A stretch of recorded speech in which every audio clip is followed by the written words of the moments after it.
You're listening to The Sizzle on Iron Skillet Radio and Iron Skillet Television. You know who it is. You know what it is. It's The Sizzle. Back in the building. You know who's here. Rich SIZZLE G. SIZZLE. We're here in the building, and we're going to talk about the Chicago Bears. We got to break it down. We got to tell you what we saw. What we saw, because we saw it. But before we do that, remember, if you have not liked, subscribed, and shared, please make sure you do so. Hit the subscribe all button and you get all the content. You can go back and look at predictions that Rich SIZZLE has made. You can find out how to run your fantasy league. You can even find out what's Jay's opinion on probably Stephen A. Smith. I mean, it's all kinds of content there for you. So you can look there right at the SIZZLE. Look, man, I'm telling you, Iron Skillet Sports, that's all you need. Everything that you need to know about sports is there. So let's get ready to talk about the Chicago Bears. All right, Rich. Drum roll, please. Okay. All right, then let's get ready to talk about it.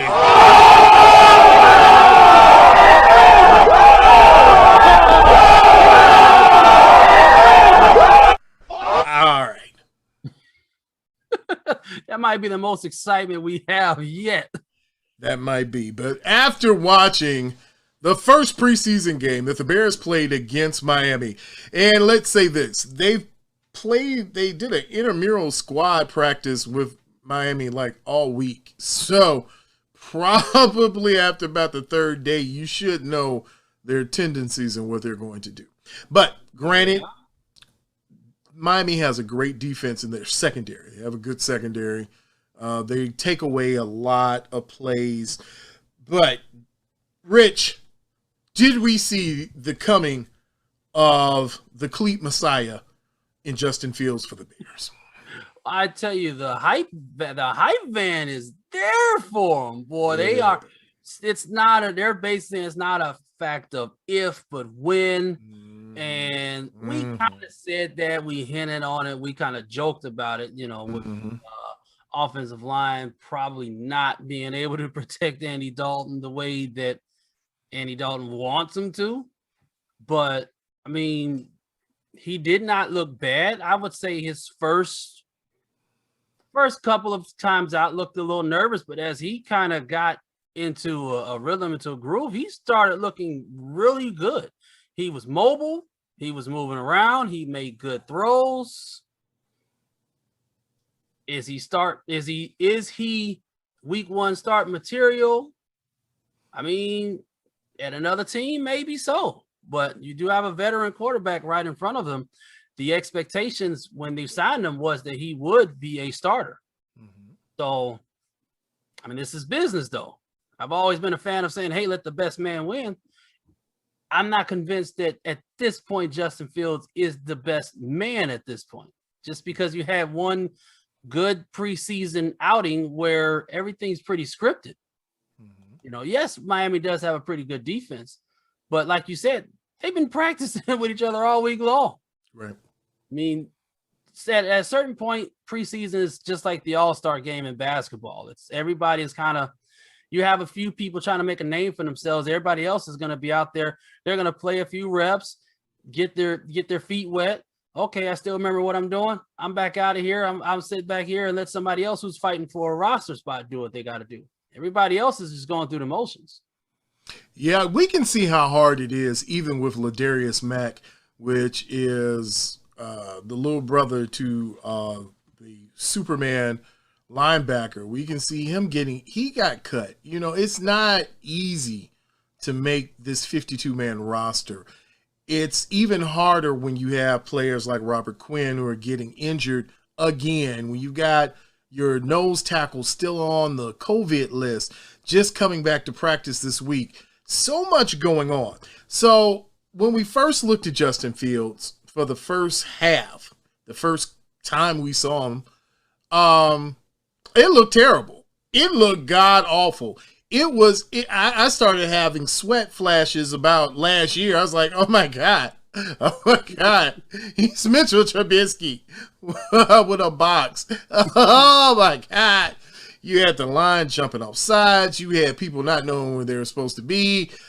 And then all of a sudden, the skies opened up and rained down such a greatness of football godry that it was nothing like it I'd seen before. It was the man, the myth, the legend, the person that ESPN has run a story about every day since the game. Justin Fields, greatest man ever to put on cleats and a football. There, I said it. I like it. He's even greater than Peyton Manning's brother.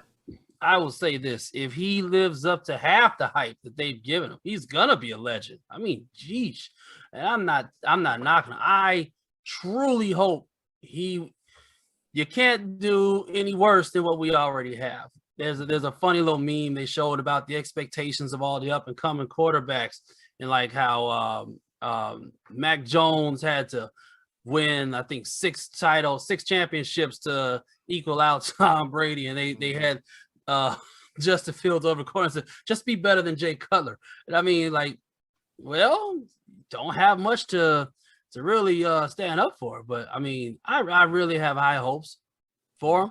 Like you said, I think he just was nervous once he got his feet underneath him. I'm not going to go out far and say he sat there and channeled his inner, Joe Montana or nothing like that, but he looked really good. At least he channeled his inner Randall Cunningham. So at least at some point you said that this boy is going to be a professional because he knows what he's doing and he is great at being great, I guess. I guess so. Yes. Yeah.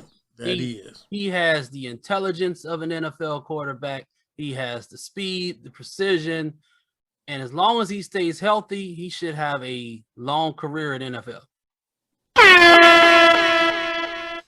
Okay, so Rich, then that leads us back to the first question about if he does edge out Andy Dalton. Now, you said it is a business, and we know Andy Dalton's here on a 1-year, $10 million deal. So ultimately, I mean, he's getting veteran backup money.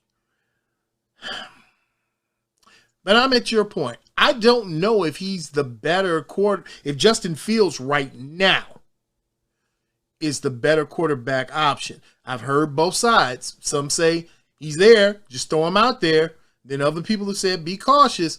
My concern would not be that it's Andy Dalton. My concern is that your line is still in shambles. It is horrific. And if you're going to put this young man out there, I want at least a stable line. I want a stable left tackle. I want a stable something. I don't know. What do you think, Rich? What is the ultimate way to settle this whole debate and argument with Justin Fields? The thing about Andy Dalton, let's talk about Andy Dalton, because I do expect that week 1, Andy Dalton will start. Here is where the all eyes on me kind of thing is. What you're going to wait to see may not happen. You're going to wait to see if Andy Dalton messes up. Let's just be honest. You're either going to see him get hurt or you're going to see him mess up. When Andy Dalton was with Cincinnati, he kind of reminds me of a poor man's Alex Smith. He didn't really mess up. He didn't make spectacular plays. His arm, he's not throwing 100-yard bombs or anything like that. But he didn't make the arrogant decisions, the bad throws. If he wasn't there, he threw it away. You probably got frustrated because you wanted him to take a risk or whatever else like that, just wasn't there. So you may not have that. You may have one of those situations last year where you just needed a spark. And that's how Nick Foles came into the game. And then ironically lost his job, got it back, lost it, got it back. Anyway, that's probably how you see Justin Fields get in. You might just need a spark from the offense because something happened with the defense or you're just not getting the ball downfield like you need to. I mean, we still have not dressed, like you said, we have not dressed the offensive line. Mm-hmm. We've not really dressed the receiving position like that. You still have Allen Robinson out there, which you expect him to be phenomenal, probably the only impactful fantasy option that you have for Chicago. But after him, what else do you have? And if you find a way to shut him down or slow him down or keep enough pressure away from him, where is your offensive spark going to be from? If your quarterback play is so predictable, then what's the need? So that might be where you sneak him in if they can't get any offense going. But we'll see. Yeah, it's something to watch. It's funny you just mentioned Allen Robinson. And I've been one who's kept Allen Robinson on my fantasy teams for a couple of years. Mm-hmm. And he had sneaky good production. But last year, to your point, one of the things that you've got to be careful about with receivers is if receivers don't get chunks of yardage and they don't get touchdowns, they're useless to you in fantasy. They're just somebody that's there that looks nice.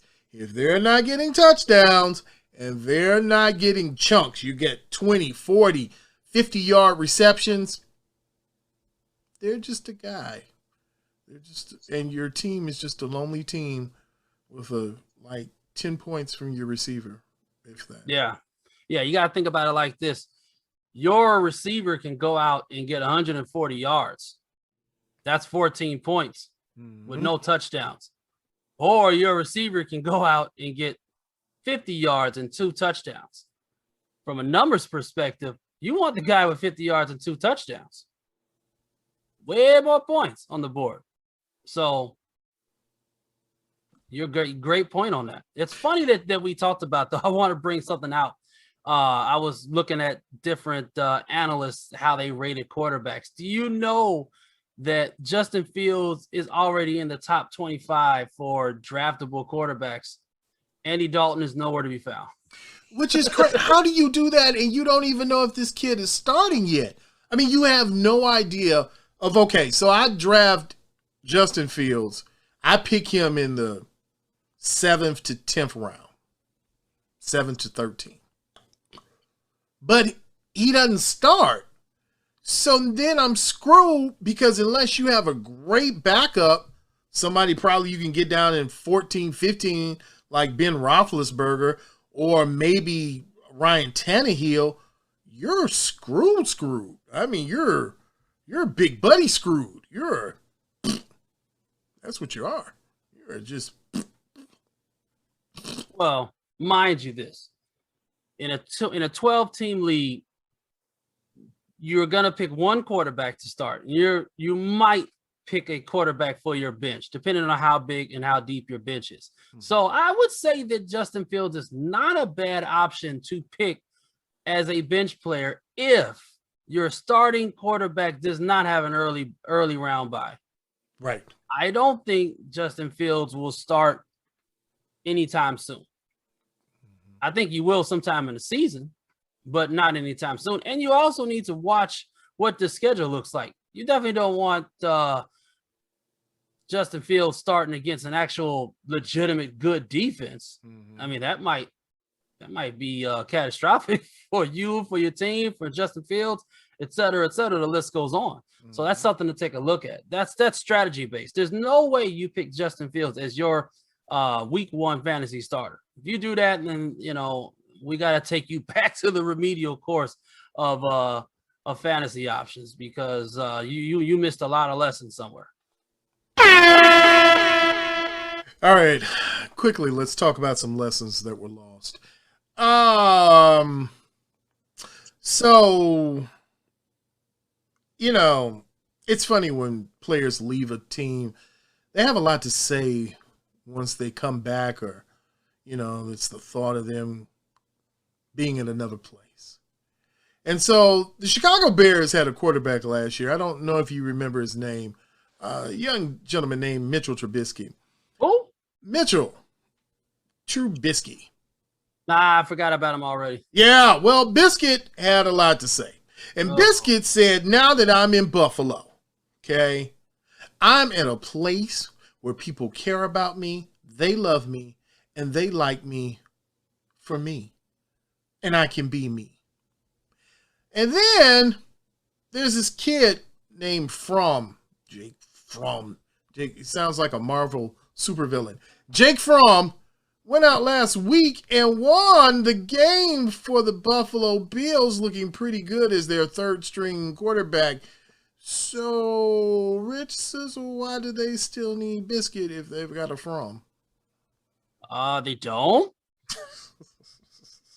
But you look at Trubisky as a insurance policy. Mm-hmm. Now, did we talk about their first option? Josh Allen. Yeah, The greatest fantasy player now of all time. No. The funny thing about Josh Allen was they talked about Josh Allen the same way we talked about Mitch Trubisky up until last year.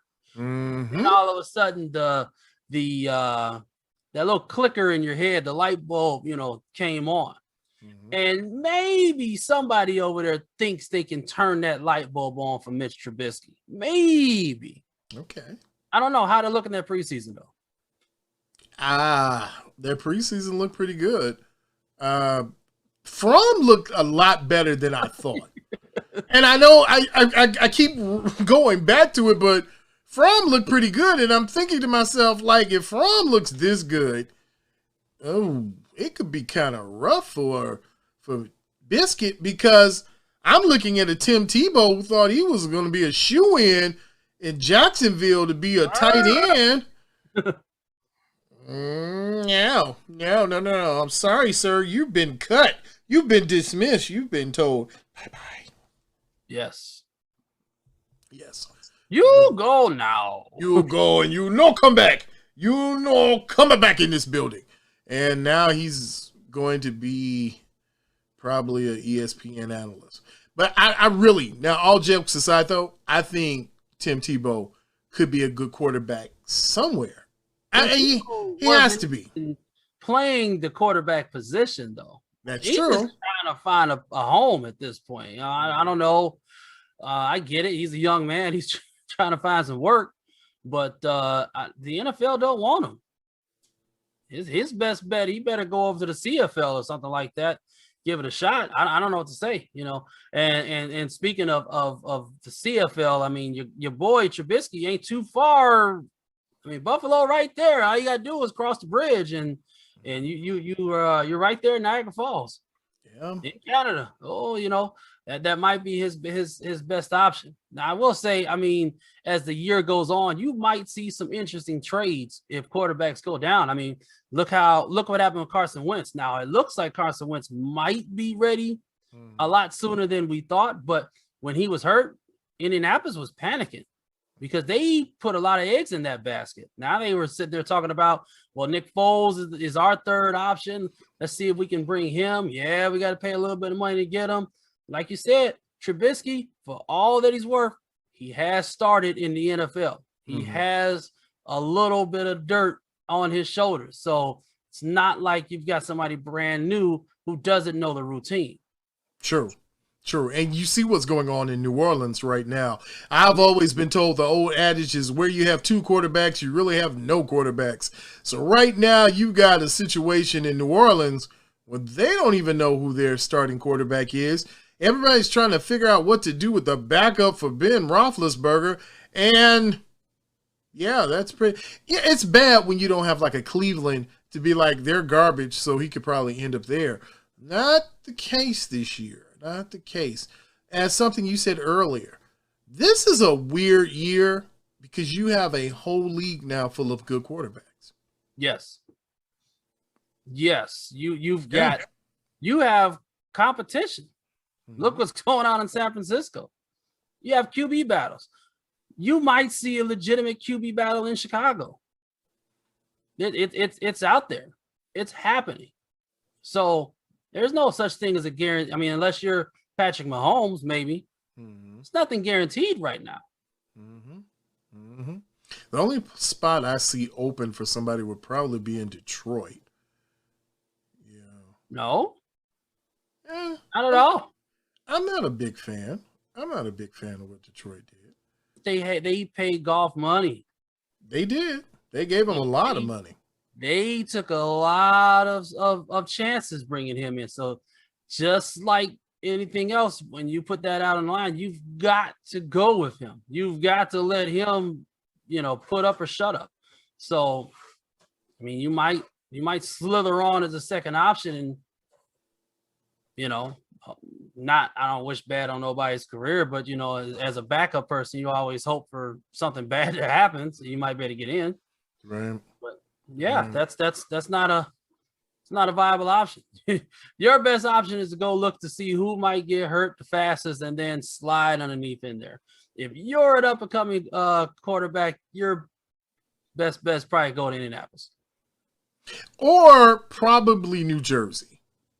Oh, yeah. Probably, the Jets have, but they, even their rookie look good. I'm telling you, these rookies have looked good, and your best bet right now, as crazy as it sounds, might be in Houston, and nobody knows how that's really going to turn out. I don't know. That seems like a big mess. Yeah. I don't know. I don't even know. Where does Deshaun Watson go after this? Like, have you seen it where he's landing in drafts? He's not. That's the whole point. He's not even, you can't even draft him now. We don't know if he's going to play. We don't know what the NFL is going to do. No one has really said anything. I mean, has he been charged? No. I don't know. I mean, I know he's been investigated, but has actual criminal charges been filed on him? If no criminal charges have been filed on him and the NFL is not, really saying anything, he can play, but is Houston going to take that risk? Because there's still a thing, before Houston didn't want to get rid of, we're not getting rid of our franchise player and the price is going to be astronomical if you want to get them. Now it's like, hey, I'll even throw in a year's supply of of lawn chairs if you take this guy off my hands. Right. You can give me a 7th round draft pick in 2028. That's right. I'll take that. Just get them. Just take them. And a bag full of Texas Corral gift cards if you really want to do it. I mean, it's bad shape. But you know who it is. You know what it is. It's the Sizzle in the building. Listen, this is NFL Roundup. We're going to be doing this for a while, so you might as well strap it in, baby, because this is what we're going to be doing. It's talking about the NFL and the obligatory NBA comment that, like Joel Embiid getting $80 gazillion in an extension. Yeah, good luck with that. Trust the process. Yes, well, the process just got trusted to get him some money. And that's what I want us to get. Money. So you know what you've got to do. If you have not liked, subscribed, and shared, make sure you hit that button. Subscribe all and get all this content. You know who's in the building. He's Rich Sizzle. I'm G Sizzle. And we will see you, my friend, on the other side. Make sure that you follow us on Twitter, Facebook, and Instagram at Iron Skillet Sports. And remember to like, share, and